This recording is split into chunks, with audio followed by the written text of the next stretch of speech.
नळदुर्ग शहरात गेल्या अनेक दिवसापासून नागरी सुविधा म्हणून पिण्याचा पाणी 20 दिवस होऊन गेले पाणी आला नाही म्हणून पाणीचा त्रास होत असल्यामुळे गावातील अनेक विषयावर नगर परिषदचे मुख्य अधिकारी यांच्या विरोधात 16 जून रोजी मंगळवारी नळदुर्ग समस्त नागरिकांच्या वतीने गाढव मोर्चा काढण्यात आला। नळदुर्ग नगर परिषदचे मुख्य अधिकारी यांच्या विरोधात गावातील नागरिकांनी संताप व्यक्त केला। नगर परिषदमध्ये थेट गाढव आणून नगर परिषद प्रशासन व मुख्य अधिकारी यांच्या विरोधात हा गाढव मोर्चा काढण्यात आला। कारण आमच्यामध्ये एक मन आहे, मान बाप के बंदे नवाज के ही आमची आहे आणि हे तर मुख्य अधिकाऱ्याचा काय सांगायला संबंधच नाही। म्हणणं असं आहे की नळदुर्ग येथे डुकराचं प्रमाण एवढं वाढलेलं आहे, कारण डुक्करवर जेव्हा मच्छर बसून जर आपल्या लेकराला बाळाला चावलं तर लई भयंकर आजार होतोय, ती लक्षात घ्या।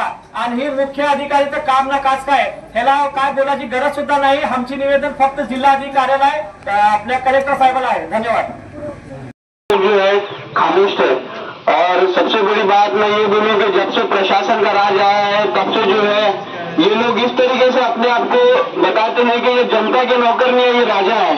आज मैंने सीओ साहब के खिलाफ उनकी हालचाल रिपोर्ट के लिए एक एप्लीकेशन डाला था, कोई एप्लीकेशन का रिप्लाई नहीं आया। और सबसे बड़ी बात तो पता नहीं चलता कि कलेक्टर साहब महीने में कितनी मीटिंग लेते हैं। सीओ साहब नगर परिषद में रहते ही नहीं, हर कर्मचारी जो है यहाँ का राजा बन चुका है। और प्रमोद ने कहा और कुछ लोगों ने कहा कि यहाँ पे टक्केवारी का एक अड्डा चल रहा है। ये सही बात है, टक्केवारी का अड्डा चल रहा है, किसी को गांव के विकास से लेना देना नहीं है। आज देखिए, आज बारिश हो रहा है और गांव में कितनी गंदगी मची है। विकिपीडिया का डेटा है कि हर साल भारत में 2,20,000 जो लोग सिर्फ डेंगू से मरते हैं। प्रशासन को नजर करून आपण शांत राहायचंय असं ह्या सगळ्यांनी समज घेतलेला आहे, पण आता नोकर जागा झालेला आहे। आम्हाला एक आठवड्यामध्ये ह्या सगळ्या गोष्टीचं निराकरण करायचं आहे। एक आठवड्यामध्ये ह्या आमच्या नळदुर्गकरांच्या मागण्या तुम्ही मान्य करायच्या आहेत, नाहीतर ह्याच्या पुढे तीव्र आंदोलन केलं जाईल एवढा इशारा या ठिकाणी देतो। आणि स्वच्छता गावामध्ये पाण्याची सोय नाही आणि मराठा गल्लीमध्ये 2 महिन्यापासून बंद आहे।